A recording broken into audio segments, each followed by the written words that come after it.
Hey guys, welcome back to my channel.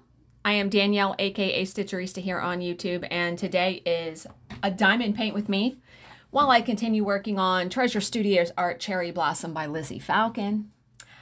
I got that section done, yes. And I worked on this yesterday. I forget what I was watching. No, that was last night. I wound up watching this like made-for-TV movie when I stitched last night, and it was about like this high school football coach that always picks like a freshman girl to like have an affair with. Oh my God. It was based on a true story. I was like, ugh, yeah. But let's chat for a second.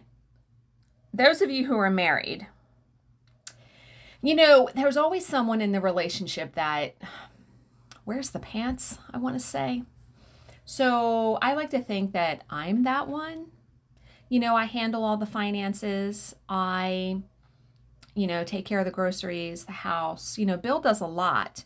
But it's like little stuff like that I handle. So I always tell him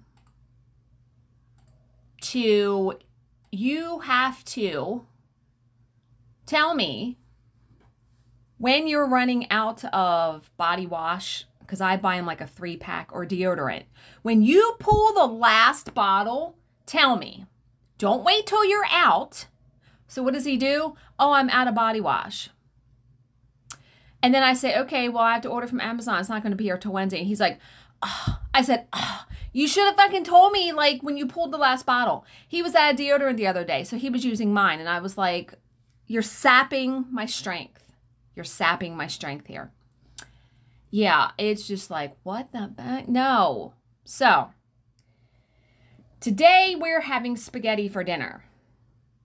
And I didn't know if my stepdaughter and her boyfriend were coming over or it was just him and I, but we're having spaghetti regardless. So I said, okay, I'm going to go to the store. I'll get Texas toast. We need sauce. We needed paper plates. I don't know what the hell is up with all of the grocery stores in our area being fucking out of paper plates. What? Why? Highly annoying. So I wound up, because Instacart is the shiz, right? I wound up Instacarting it because if I don't have to leave my house, yeah. So I Instacarted sauce, Texas toast, a Bang energy drink that I've been wanting to try, and they had it, which was awesome, peach mango. And they were out of the paper plates, and I'm like, what the friggin' F? So I'm sitting there. Now, we normally get our plates from Costco. Our Costco is like a half-hour away. We usually go on the weekend, I said, I look on Instacart. You can fucking Instacart Costco. Yes, you can. We also needed floss, and we needed flushable wipes in the bathroom. So I Instacarted all of that, and they had it all. Oh, yes. Bill's going to think I went to Costco.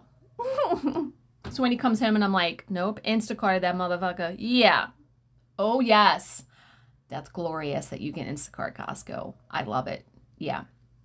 So that delivery is on its way. And I didn't have to leave the house. See, for me, it's worth it. It's worth them to pay the tip and stuff that I don't have to go and do it. Yeah. All right. Oh, and by the way, if you watched my cross-stitch video yesterday where I talked about the stand, I said the name of the stand wrong.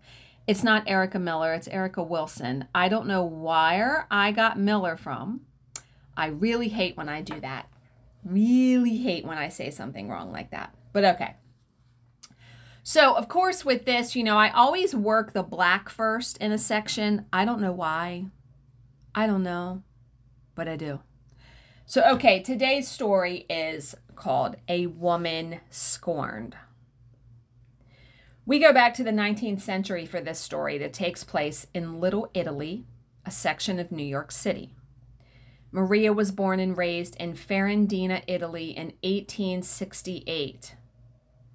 Remember I told you it's going to be an old one? Yes, indeedy. Ferrandina is known for producing the best olive oil in the world. Local folktales claim that sun, stone, drought, silence, and solitude all play a role in creating the ideal environment for the olive tree. It might have been the perfect habitat for the olive tree, but it wasn't the best for the Barbella family. Maria was 24 years old in 1892, when she was just one of 250,000 Italians to leave their country to settle in the United States. The Barbella family took up residence in New York City in the section that came to be known as Little Italy. Young Maria quickly found work as a seamstress. Her route from home took her past a shoe shine stand that was run by Domenico Cataldo. These names killing me. Maria would always stop and chat, and pretty soon Domenico was walking Maria home. We're going to call him Dom for short. Romance seemed to be in the air, for Maria at least, but Dom was refusing to meet her parents. Poor Maria was confused and couldn't understand why. Yeah, I'm curious too. When her parents demanded that Maria stop seeing Dom, she relented. However, Dom was not easily deterred.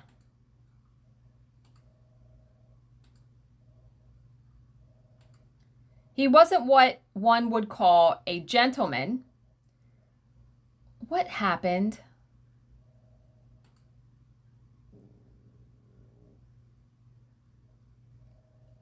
I don't understand what happened here.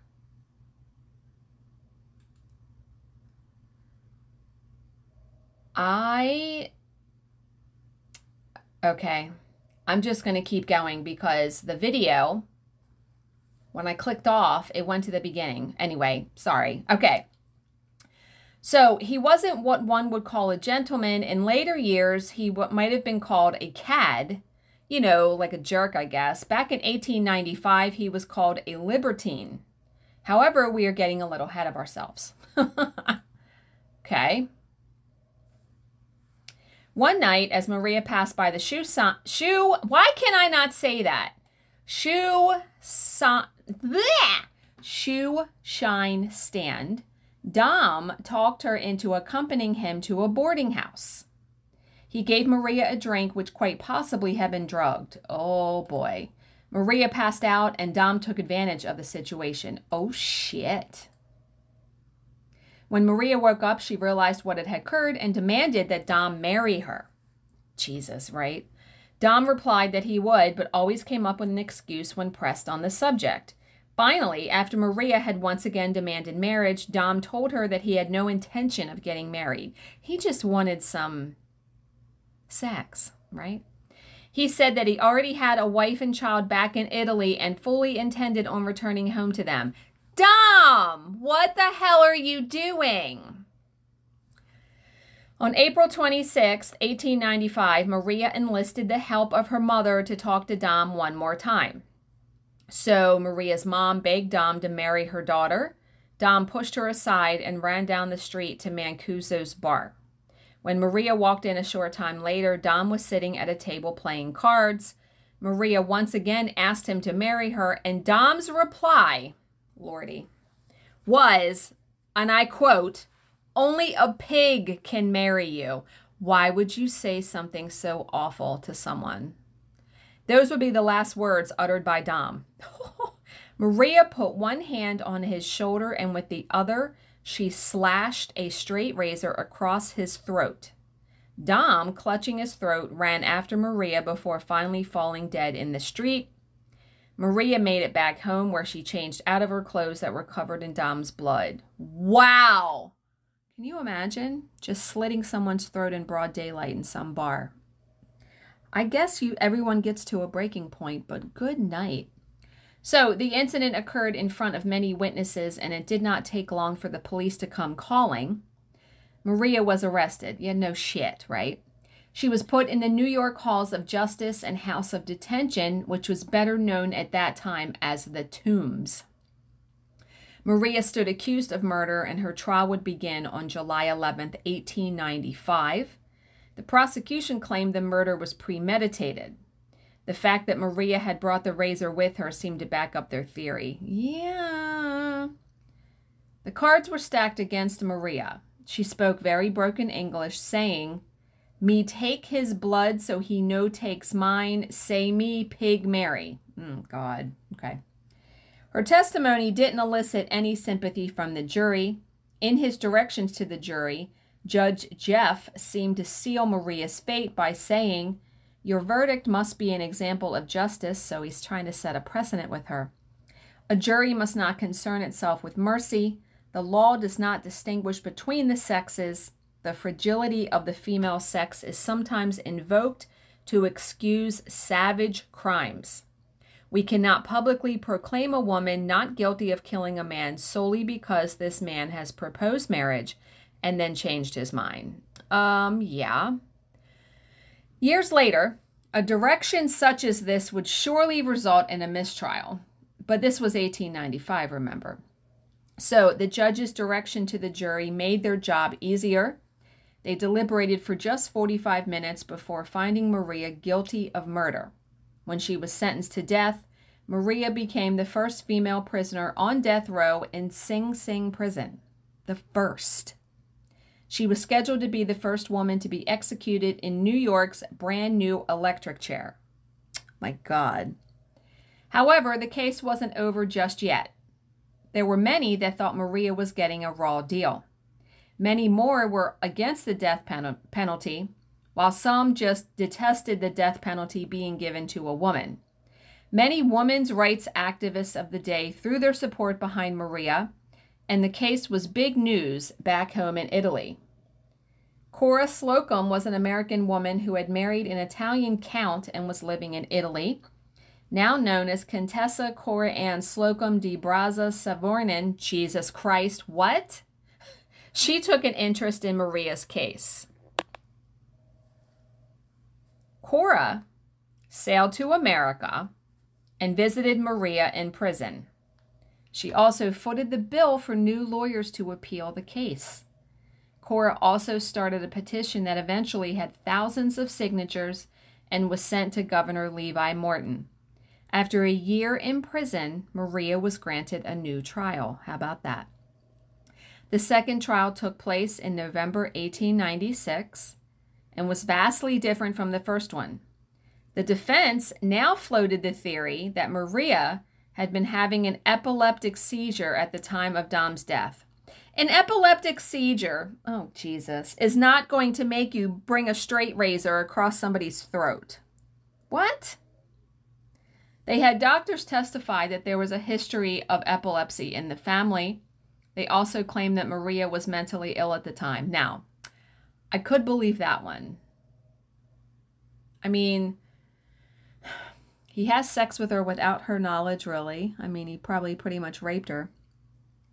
And then said he would marry her, but then said he wouldn't. And that can make people go crazy. Seriously. Between the trials, Maria had learned to speak English quite well. She told the jury she had no memory of killing Dom, but she managed to tell them exactly what had transpired between herself and Dom up to that time. This time, the jury was very sympathetic and found her not guilty, and Maria was immediately released. Really? Maria found love the following year with Francesco Bruno. They married in 1897 and had a son, Frederick, in 1899. Happiness for Maria, however, remained elusive. Francesco left her for another woman in Italy. Ugh, God, this poor woman.